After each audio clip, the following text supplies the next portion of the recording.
तलाठी खुनाच्या निषेधार्थ कागलमध्ये कामबंद आंदोलन. हिंगोली जिल्ह्यातील वसमत तालुक्यांमध्ये काम करत असलेले तलाठी संतोष देवराज पवार यांचा तलाठी कार्यालयातच खून करण्यात आला.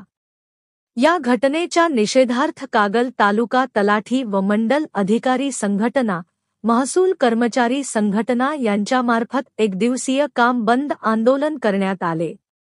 यावेळी तहसीलदार कार्यालयासमोर निषेधही व्यक्त करण्यात आला.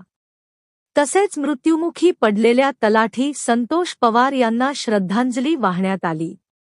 संपूर्ण कार्यालयात एकदिवसीय कामबंद आंदोलन करण्यात आले होते. तसेच कर्मचाऱ्यांनी काळ्या फिती लावून निषेधही व्यक्त केला. सरकारने संबंधित आरोपीला फास्ट ट्रॅक कोर्टात खटला चालवून कारवाई करावी, अशी मागणी करण्यात आली.